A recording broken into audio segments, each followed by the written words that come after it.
Mike Scarborough has been our go-to when it comes to LSU, TigerBait.com.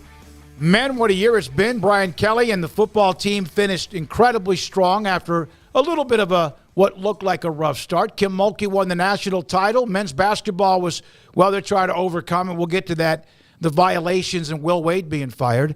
And now the baseball team playing Florida for the national championship. Mike joins Craig Smoak. I'm David Smoak on 365 Sports. What a game. I want to get back. What were your thoughts? You jump out of your chair when Trey Morgan made the play on the squeeze bunt? That was an unbelievable play. And at times this postseason got a little after Morgan at some of his whiffs at the plate. But that was, that kept LSU in. Of course, Wake Forest had a play at the plate that won them the game earlier in the week. And then, of course, we know what Tommy White did at the end. And I was sitting there watching it, and I said, this is the guy who can end this thing. And here it is. I said, here it is. And then it went out the yard. So a lot of people say it's one of the better games in CWS history. And, of course, Warren Morris had the play of all plays in history with this game hit against Miami in the 90s. But now it's a daunting task with the Gators coming up. And, I was on a show in St. Augustine, Florida about 3 weeks ago, and they were pretty much predicting over there that they thought it was going to be an LSU, Florida, all SEC final, and that's what we got. So, Mike, this program's no stranger to winning big games, being in Omaha, doing all of that. But how would you describe, for those who are just catching on to the Tigers or those who were watching last night, haven't followed the whole journey, what's been kind of the story for this team? And I guess not too much of a surprise that they're here at the end. Well, coming out of fall ball and knowing what they got in the portal last year and what they had coming, the thought was anything less than Omaha would be a letdown, and that odds-on favorite to win it all. And then they legitimately lost 3 starting weekend pitchers to injuries between the end of fall baseball and the first 2 weeks of the season. LSU's Saturday and Sunday starters might be midweek starters had they stayed healthy at the pitching position. And then some of the guys that we're seeing just have amazing performances on the mound for LSU as they claw through the losing bracket are guys who got roughed up mightily throughout the season. Had some, Riley Cooper for one. And for the way those guys have stepped up and had their best performances as pitchers for LSU this entire week has been astonishing. That, to me, that is the story. I mean, we all know about Skeens and Cruz and Tommy Tanks and on and on. But to me, it's all the other pitchers that have come in and gotten some major, some very solid innings to keep LSU alive. And of course, you had to pitch Skeens last night in order to get to any opportunity to face Florida. And then we'll see Tide Floyd tomorrow night, and they'll go from there. But I guess the only thing that would make you really think that this would be a team of destiny is if somehow you had a couple of days of really severe weather and the series got pushed a little bit further out, and then maybe Skeens could come back around at the end. Now, LSU and Florida, did they not play once before, or is it more than that for the College World Series championship? No, they did not play. They were not on the schedule for. They did not play during the regular season. Okay, and they didn't play each other in the SEC tournament either. So they did play for the World Series in 2017, right? Florida winning that series in 2 games. So they've been here, and they're both very proud programs. Obviously, mega athletic departments. Your thoughts about Florida and LSU, and maybe the matchup between two, because we know both of them are very, very good. Well, and also don't forget Kevin O'Sullivan was the highly thought to be next baseball coach replacing Paul Maneri. And that fell through, and there was a lot of, malicious stuff out on the internet as to why he might not be the guy. And everybody knows some of that stuff that's been out floating on the internet for years. But I think O'Sullivan really wanted the LSU job if it would have been offered to him. So to me, that's a little bit of a side story. But, the way this thing is played out, it's kind of like because of the pitching, a lot of, including myself, thought maybe they might win a game or two, and that'd be the end of it. And you just start to think, like I said earlier, is this a team of destiny? And these kids just are bought in, and we'll see if the clock runs out on them. If somehow they could win the first game, then it's really going to be something. We're talking to Mike Scarborough, TigerBait.com. LSU with a dramatic win, beating Wake Forest back-to-back nights after losing, and they had to kind of come through, not the loser's bracket, but they had to kind of come through the elimination bracket, and here they are now on the verge of a best-of-3 with Florida starting tomorrow. Hey, Mike, I don't know the whole history of LSU year by year, but we've been talking a lot about just the run that TCU's been on. I mean, being I think the first team ever to win a college football playoff game, a college World Series game, NCAA tournament game all in a calendar year, amongst various other things. It's been a pretty good year for LSU too. Just where does this is there talk about how great the year's been overall? Where does this kind of sit? I know there's been so much success there over the years, but is this have a magical type of year just all around for the athletic department, or is this business as usual? Well, it is a magical year, but because the debate we were having all last year, because Jay Johnson and Mulkey came in together, the debate was, who would win a national championship first, and most people said Jay, and of course now what happens if he ends up doing it as well? They both came in together. They're both in year two. That would really be something, because most people thought women's basketball, we thought if anything would be next year with what was coming in recruiting, and then what happened with Iowa beating South Carolina, and it just seemed like the sea parted for LSU to make that run throughout the tournament, and it's happening here. But I think the only thing that's really failing miserably in the LSU athletic department from a major standpoint is men's basketball, and that's going to take a good while for Matt McMahon to dig out of the hole that was left there. And there's a lot of people hedging their bets if he's the guy that can get it done. He's going to need a little bit more marquee of a recruiting approach, I think, to get to the next level. You've got some good guys coming in, but I don't know if there's anything there to get you, above average in the SEC. Mike, the baseball team with this win now into this series with Florida. You mentioned men's basketball, obviously Kim and women's basketball, and Brian Kelly with football. But did yesterday's news about LSU retracting, and I hate retracting wins, but I get it, the news of retracting 37 wins under Les Miles and the 10-game ban and show cause with Will Wade, which I think is 5 more games than what McNeese was going to give him, or maybe it's 10 on top of 5. Did that validate LSU getting rid of both of them? It did, and I can tell you, it was last football season, not this past season, 2 years ago, and of course it was what's really staggering is how long it took for them to release this. Because I can tell you, the athletic department official that I talked to 18 months ago knew that they weren't going to get anything. As far as men's basketball, they knew it then. But you see what the delay did? I mean, how many years did that go? 3 or 4? Mm-hmm. Mike, when it popped up, you're really on probation during that multi-year period. You know how hard it is to recruit. Every recruiting visit that Matt McMahon's gone on, and the opposing coaches are able to negatively recruit against you with that hanging over your head. And so, on one hand, that toothless committee, which we've always known they were toothless, they've really never hammered anybody too much. That's the most they could do. And as far as vacating the wins, that was a 12 to 15 period. I'm like, we were all laughing over here. Patrick Peterson's foot was still on the line against Alabama in 2012 on that bad call, thanks to Tom Ritter and his crew. There was no notable bowl wins.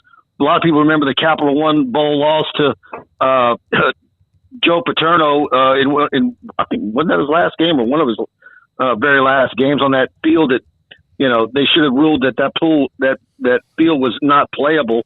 Following year, that stadium ended up getting field turf. But yeah, I mean, there was nothing notable. I mean, there was some wins there, but it was typical Les Miles. And in 15, he should have been fired. Got fired 3 games into 16, and that's when Ed Orgeron got elevated. Yeah, Mike, when that first came down, I was in the middle of putting together a segment, and I saw that, and I actually had to do like a triple take to look at the dates. So I was like, wait a second, what are we talking? Like all these years later, it's just like, wait, am I reading an old story here? I had to kind of process it at first. I was like, no, this is actually from today. That's amazing how long. Well, that took. what's really funny is I don't think you can go a day on a Texas A&M Aggie message board where they don't bring up the hospital. And when I first saw the news, I'm like, oh boy, they're gonna melt down in College Station because they've been hinging all their hopes on that Our Lady of the Lake stuff. And yeah, so sorry, folks. Mike, Brian Kelly, there were some, I guess some trepidation. I remember we had you on immediately. They had a hell of a year. It seems like he might be just like, I don't know about cruise control, but what is the negative at all as he enters year 2? Is there anything? I think when you look at this LSU team and what's returning and what's going to be healthy that wasn't healthy during spring football, a lot of football players had all season, got some things cleaned up in shoulders and so forth, didn't participate in spring. With what's coming through the portal, what's and so forth, and the way the schedule sets up, they get past Florida State. Again, they open with Florida State that Sunday on ABC. It's the only college football game on the Sunday of Labor Day weekend in Orlando. They get past that game, and you look at the schedule. And I'm usually a guy that if I'm, hedging between, like last year, I was thinking 8-4 or 9-3. No, I was thinking 7-5 or 8-4. I went 8-4, just to not get the grief from the locals. And but yeah, I'm looking at this team now, and I'm serious. I really think this team can go 11-1. I think they're built that way. You got 2 very good quarterbacks, arguably the best returning quarterback in the SEC. Receivers that burst at the seam at that position. If John Emery is ruled eligible, they have 8 running backs, offensive line depth with 2 returning freshman All-Americans, and the defensive line is going to be as good as it's ever been. The only position that is, I think, the worry is corner, and they've got a lot of bodies there that I think they can come up with a really good solution there. So they're going to score a lot of points. So I think 11-1, and usually when you put in a loss like that, you immediately say that's Alabama, and they play in Tuscaloosa, and I really think LSU beats Alabama 2 years in a row. Interesting. Yeah, I mean, I totally understand for why. Garrett, you over here shaking your Garrett. We got a Garrett, big LSU pumped. fan. I'm pumped, man. You got anything for Mike you want to throw out there? Mike, you mentioned the running backs. That's one thing I've been kind of concerned. When you look last year at that room, nobody really got over 100 touches. Do you see somebody finally stepping up out of that group of eight and getting LSU back to the trajectory that you're used to seeing and expecting from the backs out of from the Tigers? I do, but I do think it's still going to be by committee. But if you look at LSU's history, you can go all the way back to the DiNardo years when you had Kevin Falk and Mealy and Cecil Collins. You can go all Saban's years. LSU has always rotated 2 or 3 running backs every football game. Leonard Fournette had some big games. I think Geis did, maybe Jeremy Hill. But they've always rotated 2 or 3 running backs, and that's why a lot of LSU running backs, when they go pro, still have a lot of tread left on the tire. And I don't think that's going to be anything different, particularly with all the numbers they've got there. I think Josh Williams is still going to be probably your number one. Noah Cain had a great spring. You got 2 highly touted freshmen, and Caleb Jackson, who's 100. It runs 100 meter in about 10.6. At 5'11", 215, 220 pounds, and Trey Holly, who's holds the all-time rushing yardage record for the state of Louisiana high school football. He broke Nick Brissett's record last year. So, and they got other bodies. I mean, we'll see. There's a couple of guys there. Obviously, Emery shows it. Burst had a great game against Alabama. But he's prone to put the ball on the ground, and we'll see if he gets what he needs academically. But that position is absolutely loaded. Man, I'm looking at that schedule, and you're right, man. There's outside of that Florida State game. I mean, who knows, like Hugh Freeze and Auburn, or random Ole Miss game or whatever. But yeah, I mean, I totally see where you're coming from as far as the schedule goes, and Alabama there in November the 4th. So, man, they are set up to be pretty good. What kind of pageantry you're expecting for that FSU game, given how their expectations have risen from just last year as well? Well, having been to multiple Citrus Bowls and Capital One Bowls, I don't know if the venue makes it that big of a deal, but it is a big deal because it is the first game of the season. How last year's game ended in New Orleans. Both teams are going to be highly ranked. Sunday night, I think it's 6 o'clock Central. You got the primetime audience. There's going to be a lot of fanfare with it. But I think the bigger game is the following opener in 24 against USC in Las Vegas. Every LSU fan every LSU fan I know says they're booking a trip for that one. But even though if you get past Florida State in that opener and you look at the schedule, there's still a lot of landmines, and there's still November's still going to be tough. A&M will come back to Tiger Stadium, and LSU wants to avenge that awful performance in College Station.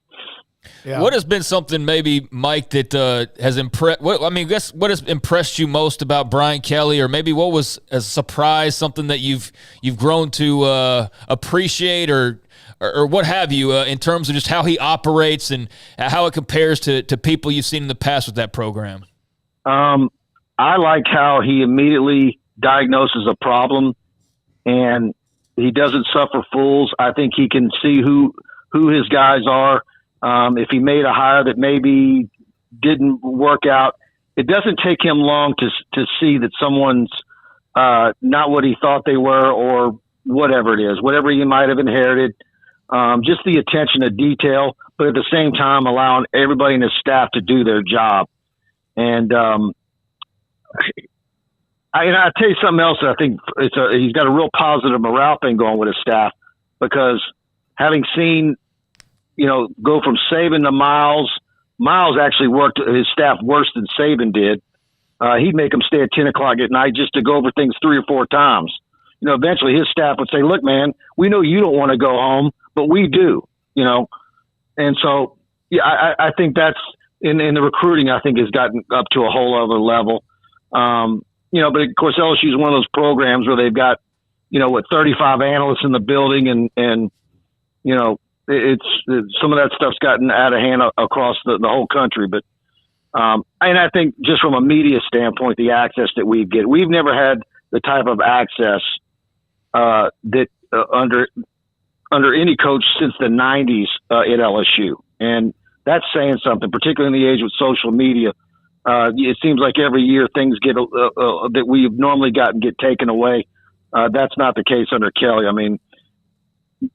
We've had access to full scrimmages. Now, we didn't get that in the spring because they were so thin at so many positions, they weren't doing scrimmages.